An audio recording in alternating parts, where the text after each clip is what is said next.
Let me make sure that our YouTube stuff is actually working before we start doing questions. There we go. Sorry if it was a little slow to start. My internet is like really slow to pick up on the live streams. So if anybody missed the beginning of that, let me do a quick go back. This is Amanda, obviously. This is our equine chiropractic episode, and we have Dr. Angie Yates, who is my horse's chiropractor, and she's a local Ocala vet and chiropractor. You probably heard her talking. It just took a minute for my live stream to start. So, okay, let's hit some questions. So I was curious about this. This is a question from me. I get to ask my questions because I'm pulling. So what made you interested? You were a vet before you ever did any kind of chiropractic stuff. So what made you interested in chiropractics originally as a vet? Sure. Well, I grew up riding and showing my whole life. And I remember, as a kid and a junior and a young adult before I went to vet school, that if a horse ever had a problem above its elbows or above its stifles, people just, back in the day, they said, well, just give it a couple grams of bute and rest and, it'll be fine. We don't know how to do anything for that. And I actually got certified in chiropractic really quickly after I graduated vet school because I knew, and it was the same when I was in vet school 20 years ago too, where when we were in school, I mean, if it was above the limb, there was really no imaging, there was no treatment, there was nothing. And they basically would just say, well, you can give some anti-inflammatories and maybe do some rest. I mean, the rehab hadn't really started yet. Nothing had started yet for any of that. And so I knew when I went to vet school that I wanted to work on performance horses. And so that was something that I knew really quickly after I left school that I wanted to immediately get into acupuncture and chiropractic and really incorporate that as part of my lameness exam. And even if I'm not adjusting a horse during a lameness exam, I'm still using all the skills that I learned in chiropractic school to palpate that part of their body and maybe find something that it could be secondary to a limb lameness, but you're still using those skills. And so it really furthers your lameness skills to go to chiropractic school. Even if you decide that you don't want to adjust horses, then you're learning about the anatomy, you're learning about the neurology, and it really fits in with the limb lameness in your everyday life. Yeah. So it kind of just gives you like a better whole horse. Absolutely. Idea. Yeah, absolutely. For that sure. Makes a lot of sense. Yeah. So what do you think are the main benefits of chiropractic adjustments for a horse? I think the biggest benefit is keeping them straight and keeping them essentially in a neutral position, because I find that the horses that I adjust and do all of their regular vet work, they need injections a lot less than horses that I only see, for just, there are a lot of people still that they don't love the modality as far as, maybe they had a bad experience with somebody at one point and they don't really believe in it. And so for some of those trainers and riders that maybe I only do traditional Western medicine lameness work for, those horses tend to need injected a lot more than horses that are adjusted and needled and have the rehab exercises, things like that. So I think the benefit is when the spine is doing what it's supposed to be doing in terms of everything is moving well, nothing is stuck, everything is straight, then the limbs work a lot better, obviously. And then those horses tend to need a lot fewer injections. So I would say that that's my main goal on horses, and I can pick up very subtle things a lot faster if I'm doing an adjustment on a horse. And actually, I had this happen the other day where there's a trainer that I've worked for 12 years and across multiple different states and know these horses really well. He's not somebody that loves chiropractic, but I started being able to adjust some of these horses because one of the owners wanted it. And I picked up on some things just being able to touch more of their body and adjust more of their body than I ever had before. And I worked on these horses for years. So it gives me a lot better feedback than just doing flexions and then jogging the horses. Yeah. I mean, that makes a lot of sense when you think about how everything's connected, on their body. I mean, it makes sense that the limbs and the way the body work and how everything's connected. Like if you treat one, you treat the other kind of thing. Right. Absolutely. Yeah. So if someone is trying to choose a chiropractor, how should they go about that? Should they be looking for certain certifications? Does it have to be a vet? Like that kind of stuff. Well, that's a little bit of a thorny question, just because every state has its own rules. So at the minimum, you want somebody that is either a DC, a doctor of chiropractic, or a DVM. So those are my, that's my baseline.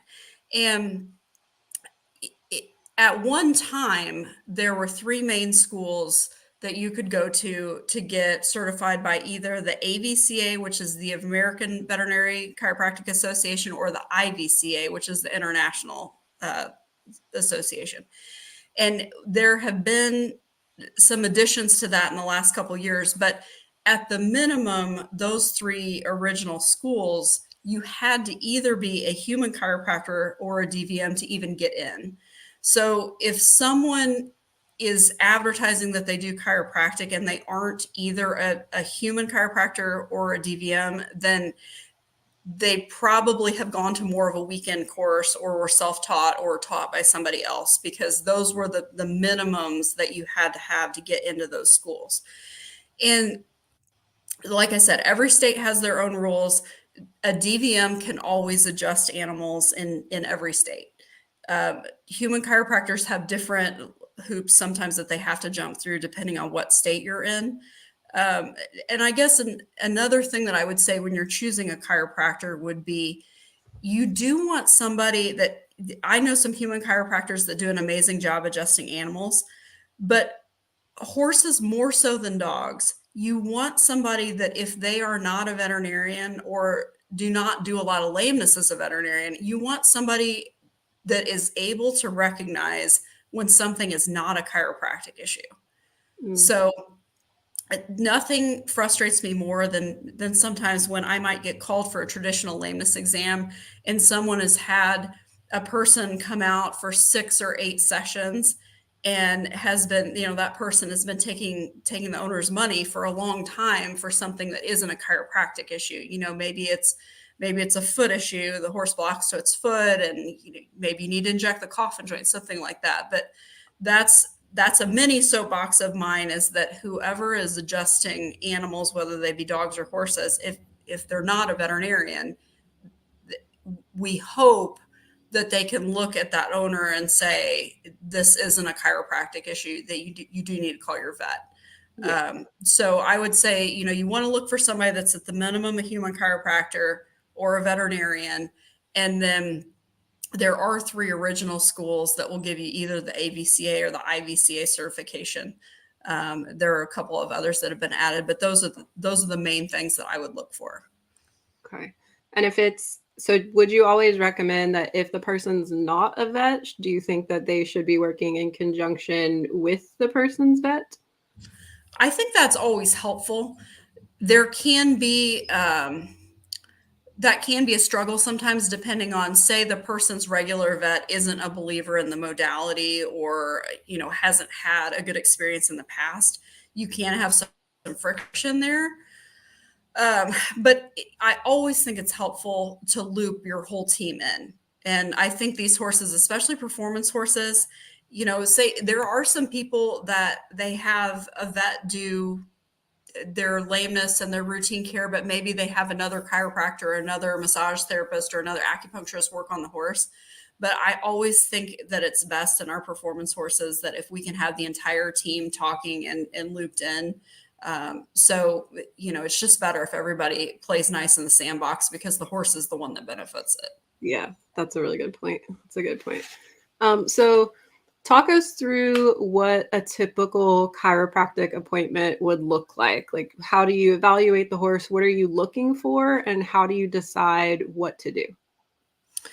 So I have done this different ways in the past. I would say there are horses, especially when I was in Indiana, not as much in Florida, but if someone called me and I didn't know anything about the horse, anything about the person, I didn't do their regular work, there would definitely be horses that I would ask to see on the lunge line. And especially like I will travel to different parts of the country and do chiropractic days. I have developed and learned over time that it behooves all of us for me to look at that horse on the lunge line, because if I don't know anything about the owner, anything about the horse, sometimes there's a situation like what I was describing before where the horse is actually lame and the adjustment isn't going to help the horse. But if I don't watch it on the lunge line, I'm not going to know that. But in terms of my day-to-day in Ocala, most of these horses are in a really good program. You know, I either know the people, know the horse. So typically the first thing that I do is take a complete history. So, and that might be when I pull up and I start talking to the owner, it might seem very casual, like, hey, what's this horse doing? What level are they going at? You know, did they do an event last weekend or did they show? And all that might be happening as I'm running my hands over the horse. So I typically go up, say hi, rub their nose, rub their forehead. And that was something, just as an aside, that I think is important, because if you just walk up and start doing all kinds of stuff to them and they don't know you, or they might not, the horses that I do regular vet work on, they don't know if I'm the nice lady today or the mean lady. So I try to be very casual about, you know, go up, pat their nose, pat their forehead, say, no, I'm the nice lady today. But basically, you know, say hi. Tim Ober's always big on that. Any classes that I've ever taken with him, it's like, you know, let's just be nice to the horse. That's why we're all here. And then I start, as I'm talking to the owner, then I'll start scanning their acupuncture points. And acupuncture points, 70% of acupuncture points have been mapped to muscle trigger points. So whether you prefer to look at that from a Western medicine point of view or an Eastern medicine point of view, basically it's the same thing in terms of it's going to tell you, is the horse muscle sore anywhere? And so as I'm running the acupuncture points, I actually incorporate, even if I don't watch the horse go on the lunge line, I will run my hand down all of their legs when I meet a horse for the first time. Because if a horse has really bad coffin joint effusion or hock effusion, or, you know, there's something wrong with their fetlock, then that's going to clue me into, you know, I talk to the owner or the rider or the trainer and say, hey, you know, has this been addressed, or is this a problem for this horse? And then once I go all the way around the horse, then most of the time I'll climb up on the block, start in this is an interesting thing where the chiropractic schools teach chiropractic from the tail forward to the head. And so most of us will adjust from the sacrum forward to the neck. I don't know why we were taught that way. And so I will say, if a horse is really afraid of the block or they're really nervous or something like that, sometimes I will start with their neck, just because then I'm on the ground. You know, I can talk to the owner, I can talk to the horse. You know, I'm not on some big scary thing. And of any part of the spine, typically when you adjust the neck, that's where the horse gets the most immediate relief, like, wow, you did something. So if I've got a horse that's really nervous or really anxious, sometimes if you get a couple good adjustments in on the neck, then they say, oh, okay, this person's okay. And then a lot of times you can get back up on the block and then start adjusting forward. So I don't know why we were all taught in that direction, but that's why most people adjust from the tail forward, is just, that's the way that you learned it. So but sometimes I reverse it if the horse is a little bit nervous. Yeah. It's like the horse, I think all of us are so drilled to like back to front, back to front, back to front. That's true. That's true. Yeah. So we're adjusting back to front also. Yeah, maybe that's why. Okay, so what would be your key indicators to like a horse owner that their horse might need some kind of chiropractic care? So the obvious one first is any kind of back pain that you can see, whether it's you're brushing the horse and they're really grouchy. A horse that you put the saddle on, they're immediately pinning their ears, swishing their tail. Girth a horse up, immediately pinning ears, swishing tail. Horses that are really one-sided, they're pretty good going one way, and then the other way, they're terrible. Anything that's an asymmetry, chiropractic is really good for fixing that. horses that are sound at the trot, but their canter is really bad, chiropractic is really good for fixing canter type stuff. Horses that won't swap their leads. And again, all of these things with the caveat that you may go through a horse chiropractically and fix everything, but it might not fix the behavior. That's when you immediately say, okay, we did the kind of overall survey thing. Now we need to go to a traditional lameness exam because it's not fixing what we wanted it to fix. And I always tell people, if you're having a specific issue, the first adjustment should fix it and address it. They're not people. And I think this is where we get a little bit stuck in our thinking, maybe that, most of us have been to a human chiropractor that maybe the first time you saw them, they wanted you to come in 3 times that week. And when I was in chiropractic school, it was really nice because it was about 50% veterinarians and 50% human chiropractors. And we all asked the human chiropractors, like, why do we have to adjust people so much more often than we adjust horses or dogs? And their answer was, and I would believe this, that animals do not, get in their car and drive off, and their shoulders are up by their ears and they're thinking about what they're going to make for dinner and everything, that we adjust an animal. And the first thing they usually do is give a full body shake. At least the dogs definitely do. Or if you turn a horse out in a field, they'll immediately get down and roll or something like that. And then they don't think about it. They're like, wow, I feel better. But, they're not sitting there like immediately in another stressful situation as soon as they leave the office. So that's how the human chiropractors think about it, in terms of, why do we need to adjust people so much more than we adjust animals? Because typically, if you're adjusting an animal more than about monthly, every 3 weeks is my kind of cutoff. And you can actually make the animals hypermobile in their spine. And it's a really odd feeling when you run across one of those. I mean, we want flexibility, but we want stability also. So we don't want to overdo it. Any of us that have sat on like a 2 or 3 year old that they feel like Gumby and they're just kind of all over the place, we don't want that. We want movement, but not crazy movement. Yeah, that makes sense. So what are your goals when you're treating a horse chiropractically? Like, is it something that that you're going to have to keep doing for a while? Is it something that you hope you can kind of do short term and then the horse is good? Or are you treating certain problems? Like, do you understand what I'm saying? You know what I mean? Yeah.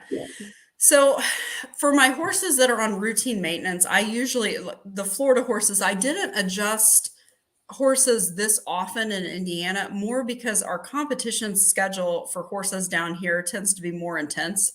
So, I mean, all of us that are eventing right now down here, we might go back to back. We might go every other, every third. There aren't as many events in a short amount of time up north, typically, that you're not going to be going that much. Now, some people that do, say, barrel horses or reiners or something like that, where they're going every weekend, those horses might be adjusted every 3 weeks or so. But maintenance wise, I try to kind of stick around that monthly schedule.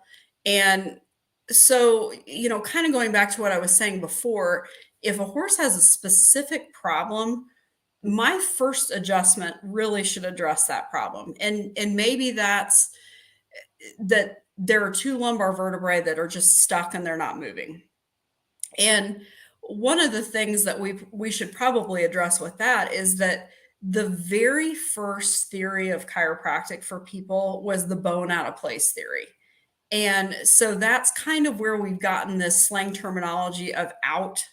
And I usually tell people, if a bone is out of place, that is not a chiropractic problem. That is a surgical problem. So we're not talking about bones being out of place. But your spine, every bone in your spine has a normal range of motion. And so your lumbar vertebrae, your thoracic vertebrae, your cervical vertebrae, they should all go through a normal range of motion.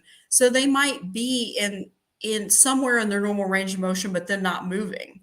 they might be stuck like this. They should move like this and like this and like this. And maybe they're stuck just like this. And so there are a lot of horses, especially horses that say have lost their top line, or older horses, some horses maybe that are coming back from a bad situation, where especially their lumbar spine tends to be very stuck.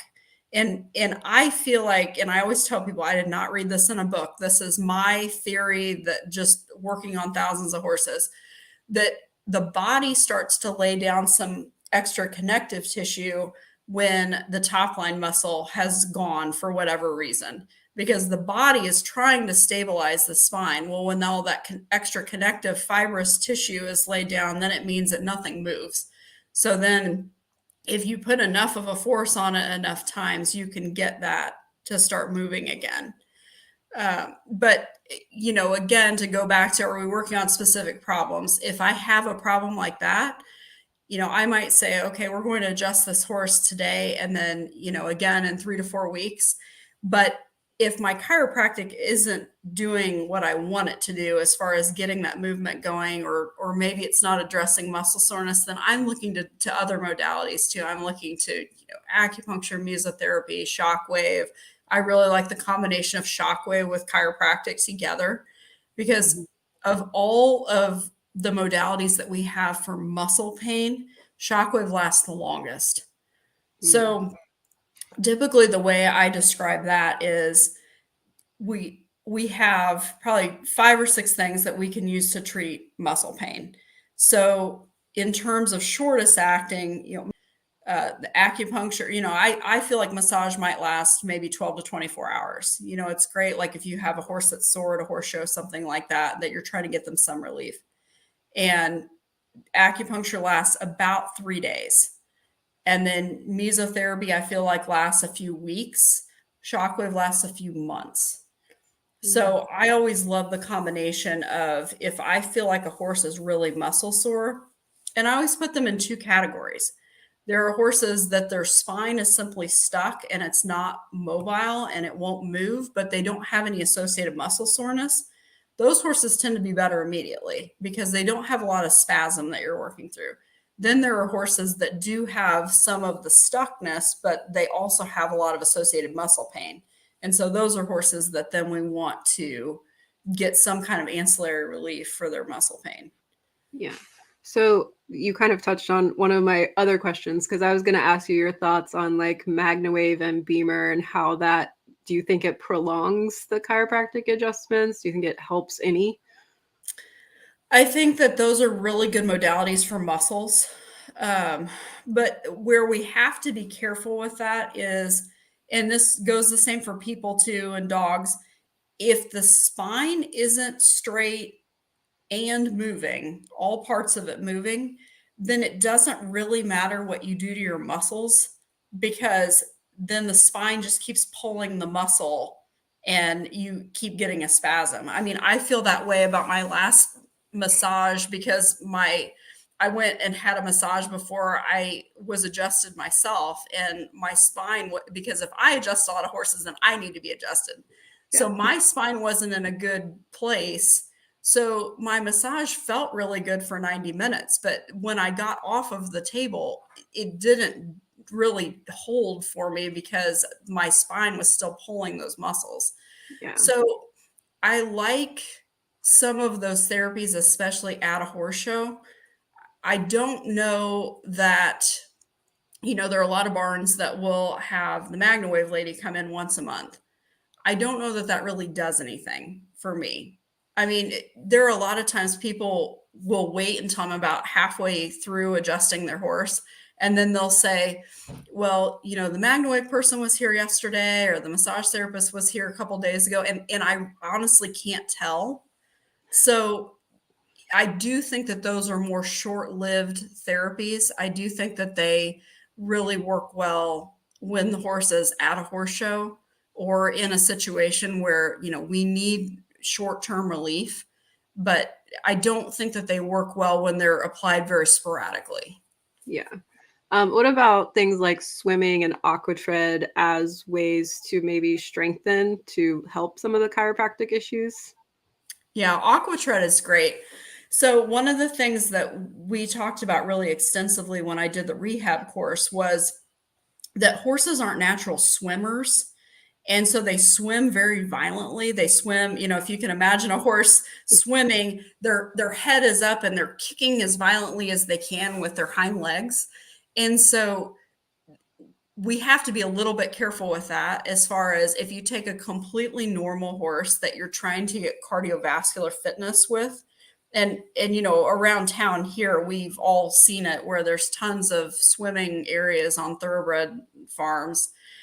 But the caveat to that is you have to make sure that, and they told us this over and over again in the rehab certification, do not ever swim a horse that has bad stifles, because of the way that they kick their hind legs. And so it can be hard on their back to swim them, and it can be hard on their stifles and their hocks to swim them. Versus the water treadmill is fantastic because it's so controlled. So you can control the speed, you can control the height of the water. You can give them that resistance training. It's one of the best ways that you can get a horse fit at the walk.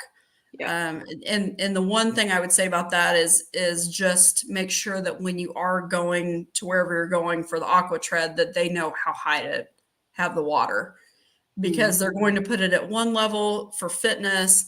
If you say, hey, this horse is rehabbing from a coffin joint collateral ligament or something like that, or fetlock injury or hock, your water is going to be all different heights for something like that. Yeah.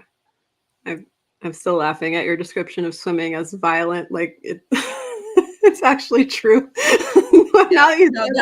That was always the word they used at Tennessee. They are violent swimmers. So just be very careful.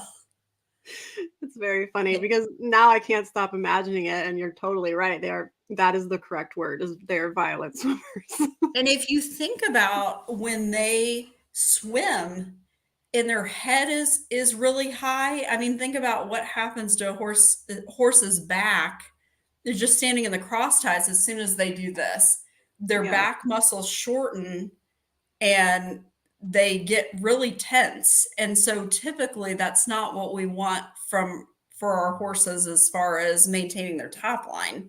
Right. Is typically we want them at least round, if not down, with their head, because when their back is up, then that's what's going to stretch between their dorsal spinous processes. That's what's going to stretch those top line muscles. So I'm not going to go out on a limb and say there's never a place to swim a horse, but you have to know why you're doing what you're doing. And I think, not to totally get off in the weeds, but I think that the word rehab gets thrown around a lot. And I remember being in that course and we were all so frustrated because we wanted the guys that were teaching the course, we wanted them to give us a protocol. We wanted them to give us something that said, okay, you have a hind suspensory and tell us how to rehab that. And they said, no, we can't do that because they're all different. The answer was always, it depends. Well, we all hate that answer. Everybody hates that answer of it depends. But the number one thing that when we had to write our rehab protocols, you had to know what you were rehabbing and you had to know what your goals were. Were your goals, you wanted more flexion and extension? Did you want more proprioception to where you were going to maybe put a bunch of cavaletti out in kind of a messy pattern for them to know where their feet were better? So whenever we're doing anything with these horses from a therapeutic standpoint, the first thing we have to ask ourselves is, what are we doing? What is our goal here? And we don't always get the answer to that when we're rehabbing a horse or doing something therapeutic. But obviously the nicest thing to know first is, what is the diagnosis? We don't always have an exact diagnosis, but a lot of times nowadays we do with all the modalities that we have. So if we know what our diagnosis is and we know what our goals are, then that helps us pick our different therapeutics that we apply to a rehab case. Yeah. So thinking about that, are there any horses that you would not recommend chiropractic work for? Anything that is neurologic, without having been worked up in a traditional sense. So, anytime you take a course, any of us in any of our field, the instructor always gives like the horror stories that, please don't ever do this because this happened to me. I mean, there are stories floating around where, say, a horse has had an incomplete fracture of, say, a neck, a cervical vertebra or something like that, and someone has adjusted it. And most often that has been, someone that's not a veterinarian coming in and doing that. But that is always one. If someone calls me and they say, this horse is neurologic, I think it should be adjusted. I always say, okay, has it been worked up for all of the normal neuro things, West Nile, EPM, triple E, rabies, all of those things. There are some instances where we suspect trauma. And I did have a horse a couple months ago that I said, I'm not adjusting it until we x-ray its neck. And when we x-rayed the neck, it had not fractured anything, but the cervical vertebrae were so stuck and the horse was so painful that I was willing to adjust it after we had the x-rays, and the horse did get a lot better. So that's the type of situation, though, that will make me tap the brakes and say, let's maybe do some other things first.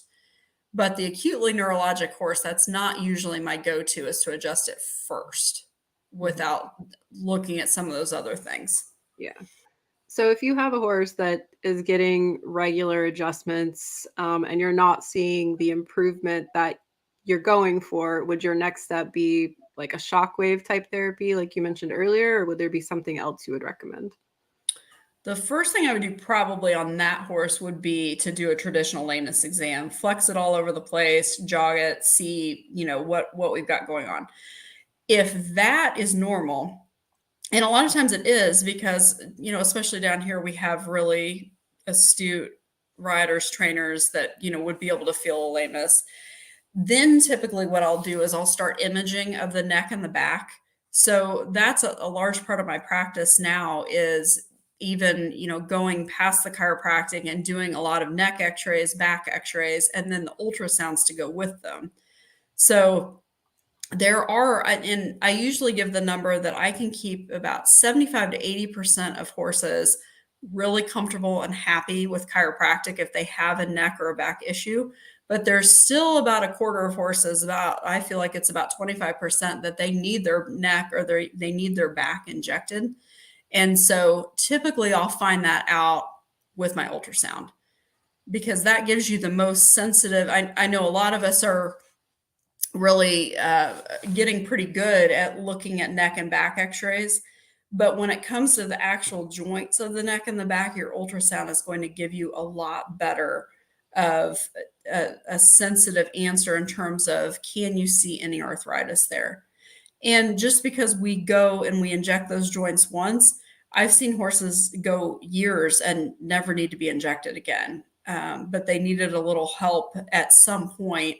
And then maybe I inject, then maybe shockwave. But typically, if chiropractic isn't giving me the response that I want and the horse is sound on a lameness exam, then I start looking in their neck and their back.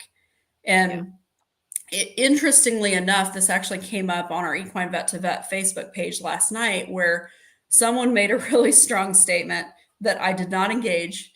Anybody that knows me will be proud. But they said, I really feel that all back pain is secondary to a problem in the limb. And this was actually a young person that said this. And so I don't agree with that. I think that is what we were all taught, more than 15, 20 years ago, until very recently, that, well, if a horse has back pain, they just need their hocks injected and their back pain will go away. I think we know now that back pain can either be primary or secondary. So and sometimes you do have a situation where it's chicken or egg. You don't know which one is first, but to make this very strong statement that if you treat the hocks or if you treat the stifles, that your back pain will go away, that has not been my experience. Now, the hocks may have been your primary issue and they did need to be treated, but then it doesn't magically make your back pain go away. You might still have to address the back pain. And maybe for that particular horse, maybe you keep up with maintenance on the limb and you never have back pain again, but it doesn't magically go away, or it doesn't magically fix itself. You know, the same thing if you have somebody that had a really poorly fitting saddle. People feel like, well, I fixed that. I got rid of the bad saddle. Like, I don't have that problem anymore. So the horse should be fine. And just my experience over the last however many years has been, yes, you're not continuing to have that issue, but the spine doesn't just magically heal itself because you got a better saddle. Right. The damage is kind of already done at that point. Right. And it doesn't mean that we can't fix it, but it does need to be addressed in order to then go on and be fine with the new saddle. Yeah. I probably shouldn't even tell this story, but that's why I'm totally going to tell it. I won't name names. I had a vet where I used to live. I won't even give a state. Where I used to live. Loved him. Super nice guy. He always came out when I needed him to. But if you said the word chiropractic around him, it was like a vein popped out of his forehead. He was just one of those people that did not believe in chiropractic. So I had a lady that came out, a vet that did chiropractic, and she would work on my horses and she did acupuncture. And without fail, if the other vet came out after, like not long after they had gotten worked on by her, he'd be like, "Oh, looks so good. We've done such a good job with this horse's maintenance." And I'm like, we totally have. And I wouldn't say a word.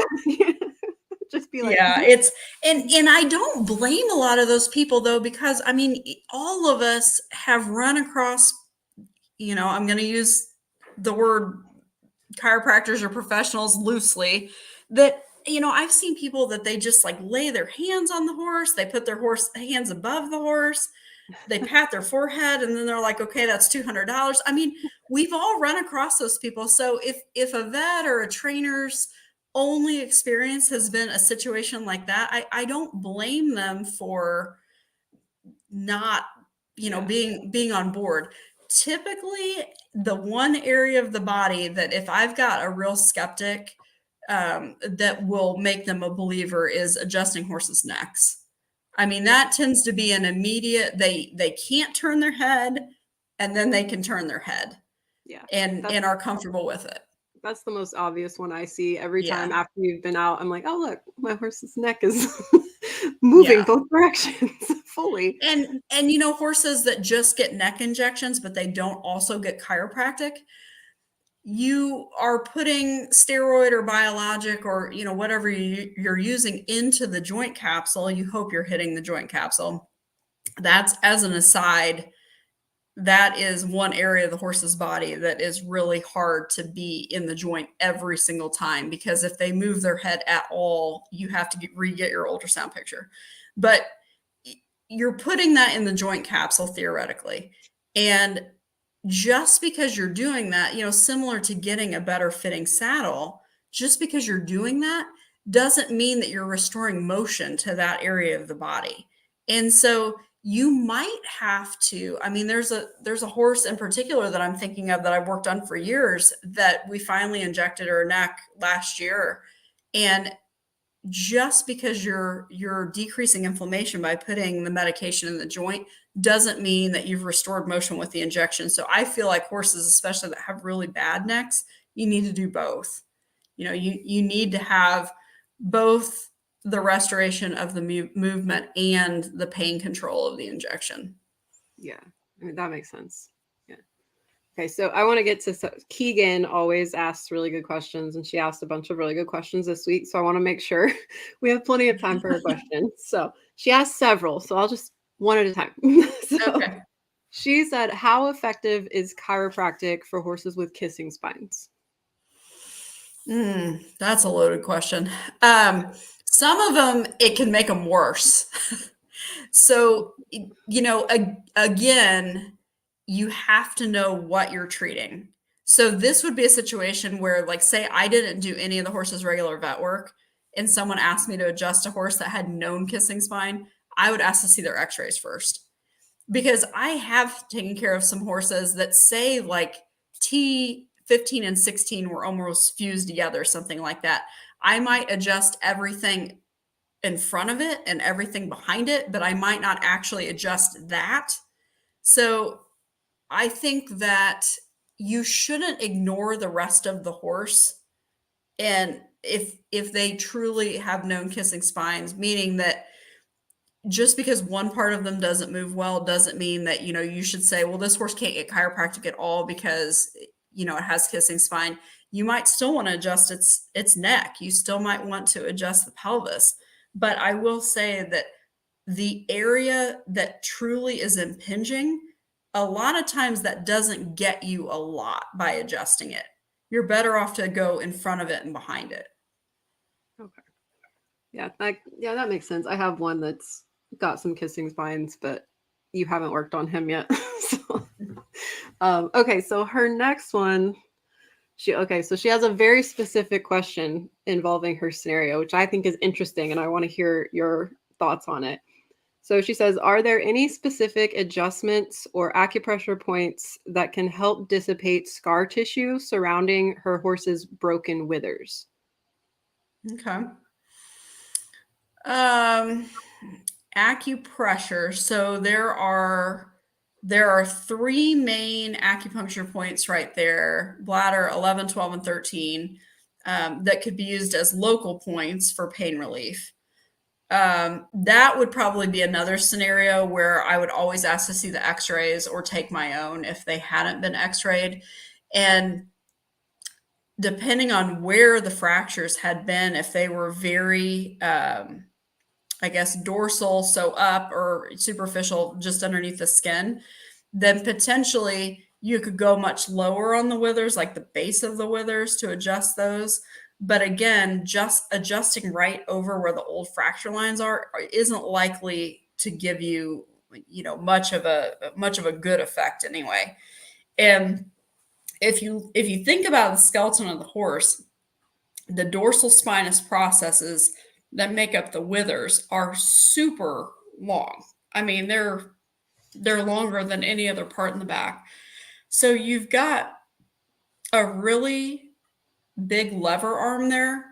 And so if you're at the top of the lever, then you're putting pressure right on the bone that probably was fractured.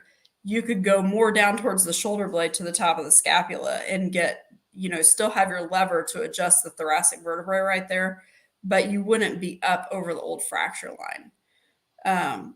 But again, and this is where it's nice I think of it as one tool in the toolbox. So especially for most veterinarians that are doing chiropractic, that is one of the advantages of being a veterinarian and being a lameness veterinarian, that you've got about 10 other things that you could do to help that horse that isn't just one thing. So, depending on how old the fractures were, where they were specifically, that might be more of a shockwave type situation if the horse was still having pain, rather than using the withers as a lever arm and moving that thoracic vertebrae around. I do like shockwave a lot for scar tissue. Horses that have old scar tissue in the muscle, the shockwave does an amazing job at breaking up scar tissue. Mm-hmm. And so for a horse like that, like how many chiropractic adjustments or shockwave sessions would you guess that it might take, or would it be like an ongoing thing for quite a while? Typically, if we're talking about shockwave, the initial series is 3 treatments, and this goes for if you have a tendon suspensory, whatever, it's 3 treatments, 2 to 3 weeks apart. Backs, we don't usually do that way. We usually do it more as an as-needed basis because it is so effective for regulating back pain. And so, like, if I shockwave a horse's back, that might be the only time I need to do it for 3 to 4 months, versus with a soft tissue injury, I might do it for 3 sessions, 2 to 3 weeks apart. So on a situation like that horse, I would be in experimental mode, first of all, and say, let's see. Because there are a lot of times I will tell an owner or a rider, we've got we've got three options here. The horse is either going to get better, it's going to stay the same, or it's going to get worse. There are certain times that chiropractic will make horses worse. And when I'm starting a complicated, long-standing lameness exam, a lot of times I will try to adjust a horse first, because you will see all kinds of things show up that once you remove that compensation from that horse, then maybe it was vaguely not right under tack, but it really wouldn't pick a leg for you. You couldn't really say, well, that's left front or that's right hind. And you adjust the horse, you remove all the compensations, and all of a sudden you go, okay, there it is. There's the right hind, or there's the left front. So that is a possibility that I tell people a lot when we're working through a specific issue. Is I say, you may call me or text me and say this horse is worse. And that's okay, because that's just, we always talk about when we work on performance horses, we're peeling the onion, especially on horses that have not been right for a long time. That onion might be 6 layers deep. And basically you start working on the layer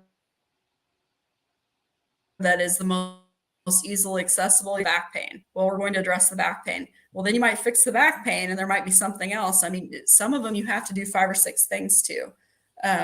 And so, going back to that specific horse, I would probably experiment and say, okay, we're going to very delicately adjust this horse in its trouble spot, and maybe follow up with shockwave over the withers and just see what that horse does. I mean, it's a little bit like when the farrier says, I'd like to try this. I'm all for experimenting, but then you need to, be open-minded to say, hey, we tried that. The horse hates it. We're not going to do it again. And so I think it's always important to go back to the horse, especially, and how do they respond? What do they like? Yeah, that makes sense. I mean, always listen to the horse, I guess, is the ultimate, the ultimate message. Yeah. And I mean, like, for instance, there's some horses that hate acupuncture needles. I mean, hate them. There are a lot of horses that hate them. But they might love the laser, or they might love massage, or they might like the shockwave. I mean, there are plenty of horses that I shockwave their backs that they don't need sedated or anything. I mean, they stand there really well for it. So, I mean, just like we have preferences, the horses definitely have preferences. Yeah. So, and again, when you have a lot of tools, you're not trying to push one tool to have all the horses like it. Right. Yeah, that makes sense. So let's see. Another question. This was Krista, who also asks really good questions always. She said, well, she had 2 questions. The first one was, how long should a chiropractic adjustment last, or how long should you expect it to last? So it sounds like not the duration of the actual adjustment, but how long do you want it to hold? I mean, Yeah. there were a lot of horses in Indiana that I only adjusted twice a year, and they did really well. Mm-hmm. They would get adjusted in the spring before their season, whatever discipline they were in, started. And then usually they would have a second adjustment, in September, October, before whatever their final thing was. So I would say I like to do at the very minimum twice a year. Typically, I would say horses that are in kind of medium work, I like to do quarterly. Again, with the caveat that if, I think the Great Lakes are getting ready to have a snowstorm tomorrow or something like that. Like, maybe your horse doesn't do anything in January. So maybe they get adjusted 3 times a year instead of 2. But I like to get several months out of an adjustment, unless, like, the horses down here, they're working really hard all the time and showing a lot. Then I try to do those horses monthly. Okay. Her other question is, she's always said that a rolling horse is doing a chiropractic adjustment when they roll. Is this even remotely true? Yeah, I've always heard that one too. And I was actually watching one of my mares roll over on both sides the other day in the paddock, and I was thinking about that very thing. There probably is some truth to their thoracolumbar spine. So think about from the withers to the SI joint, what we think of as the back of the horse. There could be some of that there. I have a hard time believing they can adjust their neck like that. And I have a hard time believing they can adjust their pelvis like that. The other thing that I think that they actually can do is they can get stuck in rotation. So I think it can go both ways. I think they might be able to make something rotate that maybe was stuck, but similar to how if we sleep wrong some nights, sometimes you wake up and you think, oh my gosh, I can't turn my head to one side. I think that can almost do that for them too. Like horses that will play really hard in the field where they'll do the airs above the ground and they'll leap up in the air and buck. So probably like your horse. Yeah. I think they can either stick themselves doing that or get themselves stuck. So, but I think just in general terms, because I do feel like that's very much an old horseman thing to say. I think I could see them adjusting their thoracolumbar spine that way, but I don't think they can get their neck and I don't think they can get their pelvis. Yeah, I mean, that makes sense when you kind of think about how they're built and the mechanics of how they roll, I guess. Mm-hmm. Yeah. So is there a certain age range that you recommend for chiropractic stuff? Like, would you work on horses as young as foals, or would you start it a little bit later? I am sure that there are people out there that do that. They would have to have something as a foal that would make me want to do that. Like, maybe they were a dystocia and it's very obvious to everyone that their spine is not straight. I think I've worked on a couple foals that way. Similar to small kids, you obviously have to really adjust your technique in terms of, much more gentle. And the basis for chiropractic adjustments in general is called motion palpation. So that's where you take whatever vertebra you're working on through its range of motion just by pushing on it in a certain spot, but you're not actually adjusting it. You're testing its range of motion. And so, especially for a very young animal or person, you tend to do almost your whole adjustment. And small dogs actually are this way too, with just motioning the joint itself, because our whole goal is to restore motion. So when I'm going through and palpating, I'm checking to see for all the way from the pole to the tail, does everything move? And if I find something that doesn't move, that's what gets the force to adjust it. So, I touched on a little bit earlier about the whole original theory being the bone out of place. But really we're restoring motion in the normal range of motion. So you're trying to make sure every single joint in the spine moves the way it's supposed to. So if you find something that's stuck or not moving, then that's what gets adjusted. Gotcha. Okay. So Jane asks, she has a horse who likes to go around with his tongue out, which she has heard can be back related. Do you see any truth to that? If so, or if not, do you have any recommendations on things to look into for why that horse might be doing that? Yeah, I had an old hunter that did that too. And it was actually before I finished vet school and was certified. So I'd be curious now to go back and adjust that horse. Yeah, I think it bears looking at in terms of, but again, this is where you have to be a little bit careful, because I would never go to somebody and say, I need 6 sessions to work on this horse to see if it's going to fix the tongue. I think it's always worth a shot. I think it's worth experimenting on, and we do it. And then, it either helps or it doesn't. And then if it doesn't, we go on to the next thing. But a horse like that, I would be interested in, how does the pole feel? How does the rest of the neck feel? How does the high weight apparatus that holds your tongue in the back of your throat, how does that feel? Because there is a way that we can adjust that. How does the mandible feel, the TMJ, all of those things, I think it's worth looking at. Because none of us that do any type of dressage want to hear, well, that's just the way your horse goes, because that's so frustrating. So, I think that there's probably a bidding component. There's probably, a habit component. There's all kinds of things, but I always think it's worth trying something like chiropractic.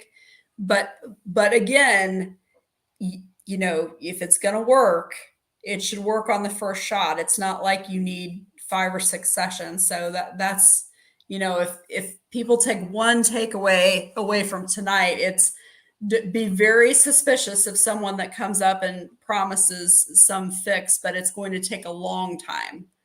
It should work the first time, or maybe you get 80% better and then you come back in 3 weeks and you get your other 20%, but you shouldn't be doing it over and over and over again with no results. Yeah. Yeah, that makes a lot of sense. So, kind of similar to that question, do you think chiropractic can help horses with TMJ issues? And do you think you can kind of like suspect that there might be a dental issue based on chiropractic? Yeah, I think there actually are a lot of veterinarians now that are limiting their practice to dentistry and chiropractic because they feel so strongly that those two things go together.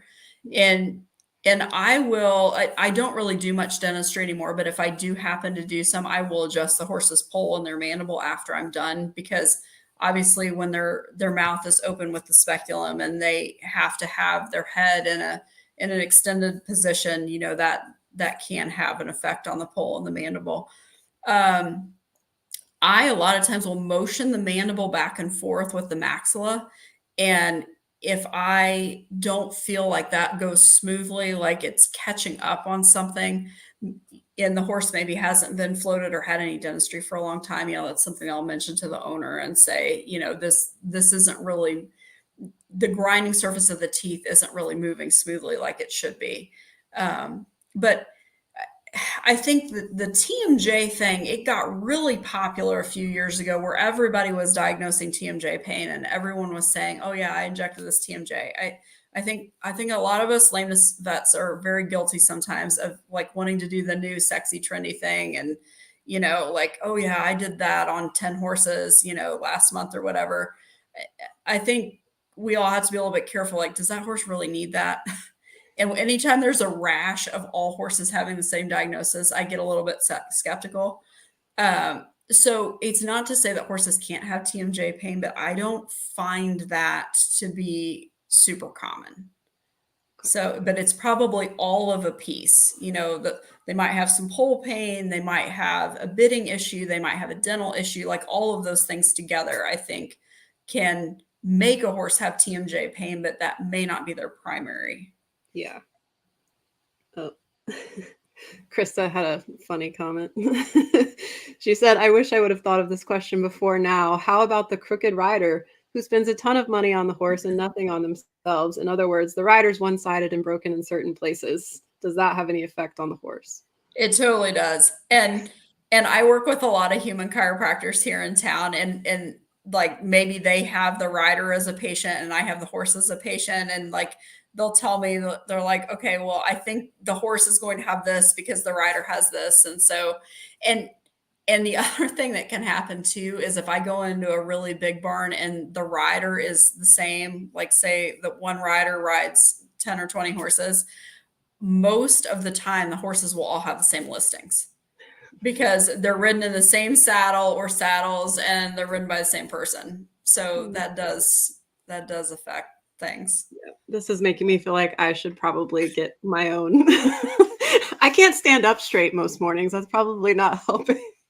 I have a whole team of people that helps me be functional. So it's my Pilates instructor, my chiropractor, and my massage therapist. Like that's what keeps me going. Yeah, I should probably take more care of that. Maybe that would help my horse a little bit more. Okay, so we're pretty much at the end, but I had one that I wanted you to speak on personally because I've heard you, I don't want to say the word rant, but I've heard you say stuff about this before about how like a rib being out, like that's not really a thing. And we hear that a lot, and I think that's what's told to us because it's what we might understand. But what does that really mean? Can a rib really be out? Yeah, it's kind of like I've talked about a little bit earlier in the hour where that slang is used to where and that will really get people fired up that don't believe in chiropractic because that's the biggest thing that they'll say is they're like, well, how can a rib be out? So a rib has about 18 different connections to the spine. It's an accessory of the spine. It can twist in its socket, but it's not out of the socket. So, if there was ever a force to actually make a rib come out of the socket, that's a pretty big trauma.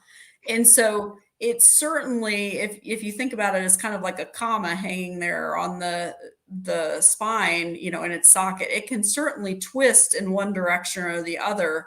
And we can put a force on it to make it twist back to where it should be.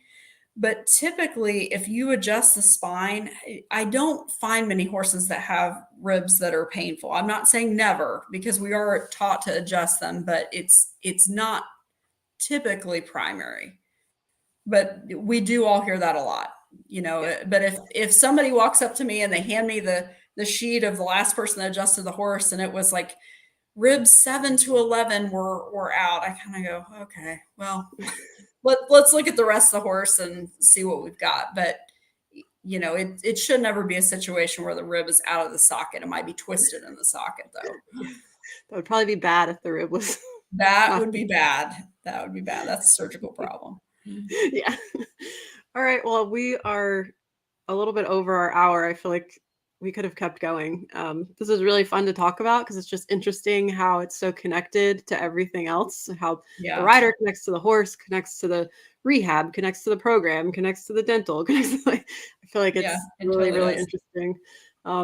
So maybe we'll have to do another one or do an acupuncture episode or something. Because I feel like I could talk to you I could talk to you for way longer than this. So, but thank you so much. We really appreciate you coming on. And hopefully we can get you back. I think we answered most of the questions from everybody. So hopefully everybody found that helpful. So I guess we'll see you guys next week. Thank you so much, Dr. Yates. Absolutely.